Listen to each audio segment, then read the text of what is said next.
wabarakatuh. Salam Om Swastiastu, Namo Buddhaya, salam kebajikan untuk kita semua. Perkenalkan, kami dari kelompok 15 yang beranggotakan saya sebagai moderator Vidya Rizkyana Putri dengan NIM 250054 1015 dengan rekan saya dan Kofifa dengan NIM 250052 1016 sebagai pemateri pertama. Saya Muhammad Rizik dengan NIM 250052 3029 sebagai pemateri kedua. Saya Nabiha Rohisa dengan NIM 25 1053 257 sebagai pemateri ketiga. Saya Melviando dengan NIM 25 005 13 010 dengan pemateri keempat. Kami akan menyampaikan hasil diskusi rancangan proposal kami dengan tema pengembangan IPTEX berkeadilan dan beradab dalam paradigma sila kedua sebagai landasan etika dalam program sosialisasi mitigasi bencana, yang dimana materi pertama akan dibacakan oleh rekan saya. Yang pertama yaitu latar belakang. Indonesia termasuk Kota Padang berada di wilayah rawan bencana akibat letak geografisnya di pertemuan tiga lempeng tektonik.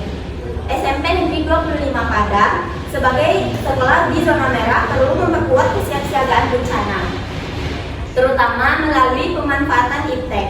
Namun penggunaan teknologi harus dilandaskan dengan nilai Pancasila yang kedua, yaitu kemanusiaan yang adil dan beradab. Agar sosialisasi mitigasi bencana tidak hanya efektif secara teknis, tetapi juga menjunjung etika dan nilai kemanusiaan. Alasan kami memilih SMP 25 sebagai objek sosialisasi karena sesuai dengan isu yang kami ambil, yaitu mitigasi bencana di mana SMP 25 terletak di zona merah. Selanjutnya yaitu rumusan masalah. Yang pertama, efektivitas penerapan IPTEK dalam sosialisasi mitigasi bencana. Yang kedua, hubungan IPTEK dengan nilai kemanusiaan yang adil dan beradab. Yang ketiga, penggunaan IPTEK yang beradab dan tidak diskriminatif. Yang keempat, peran mahasiswa dalam penerapan nilai kemanusiaan. Yang keenam, tantangan implementasi nilai kemanusiaan dan IPTEK dalam mitigasi bencana. Baiklah, saya akan membacakan tujuan dan manfaat dari rancangan proposal kami. Tujuan dari rancangan proposal kami yaitu yang pertama, menganalisis inovasi IPTEX yang efektif dan beradab. Yang kedua, mengidentifikasi penerapan nilai etika sila kedua dalam sosialisasi mitigasi bencana. Yang ketiga, menumbuhkan kesadaran pentingnya mitigasi bencana. Yang keempat, meningkatkan kerjasama antar sekolah, wali murid, dan instansi yang terkait. Manfaat dari rancangan proposal kami. Yang pertama, bagi siswa. Siswa-siswi dapat memahami mitigasi bencana berbasis etika dan IPTEX.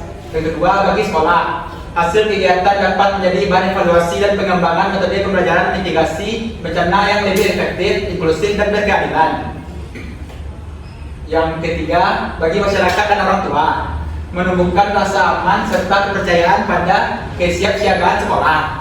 Yang keempat, pemerintah dan lembaga yang terkait menjadi masukan untuk kebijakan mitigasi bencana yang inklusif dan berlandaskan nilai kemanusiaan yang adil dan beradab.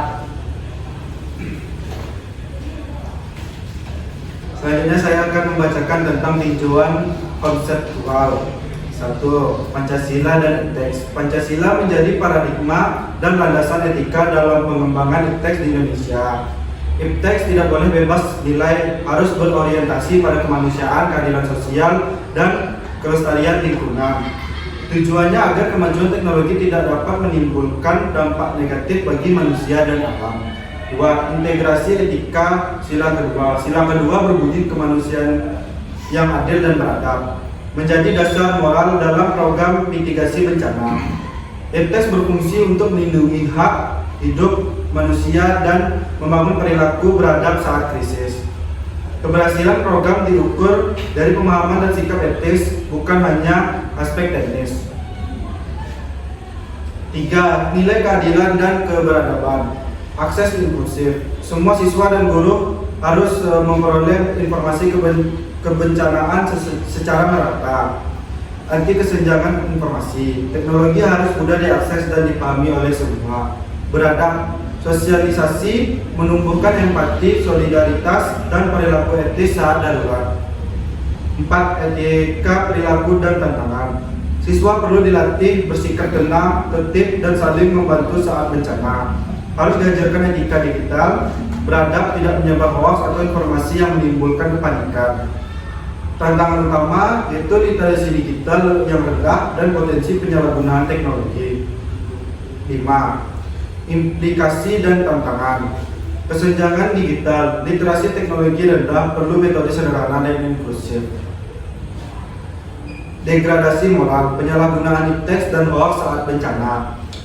Solusi: perkuat pendidikan Pancasila dan etika digital agar penggunaan teks lebih adil dan beradab. Baiklah, selanjutnya saya akan menjelaskan tentang metode pelaksanaan. Di sini kami melaksanakan program ini dengan pendekatan edukatif dan partisipatif, di mana kami melibatkan siswa secara aktif agar lebih memahami pentingnya mitigasi bencana. Di sini kami melaksanakan 5 cara metode pelaksanaan, di mana yang pertama yaitu pengarahan dan diskusi interaktif. Pengarahan dan diskusi interaktif berfungsi untuk menyampaikan materi tentang potensi bencana dan langkah mitigasi. Yang kedua ada sesi tanya jawab. Sesi tanya jawab dapat mendorong partisipasi dan pemahaman siswa dan siswi di SMP yang kami pilih nanti. Yang ketiga yaitu memberikan contoh visual melalui video edukatif. Video edukatif di sini berfungsi untuk memberikan contoh visual tentang prosedur evakuasi dan bagaimana kesiapsiagaan para siswa dan siswi nantinya. Yang keempat yaitu ada penyebaran poster. Penyebaran poster di sini sebagai media sosialisasi praktis yang bisa dibawa pulang nantinya. Dan yang terakhir yaitu evaluasi via quizzes. Evaluasi via quizzes berfungsi mengukur efektivitas kegiatan secara menarik dan interaktif.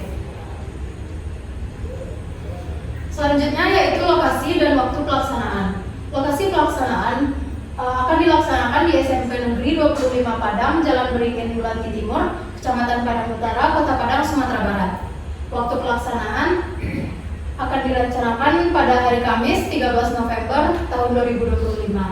Waktunya pukul 1 sampai 2:10 waktu Indonesia Barat. Durasi sekitar 1 jam 10 menit.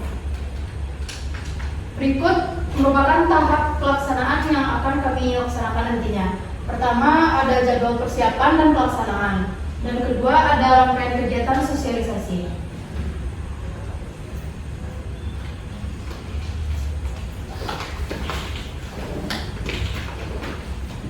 Baik, mungkin itu saja hasil presentasi dari kami. Mohon maaf apabila ada kesalahan. Kami ucapkan wassalamualaikum warahmatullahi wabarakatuh.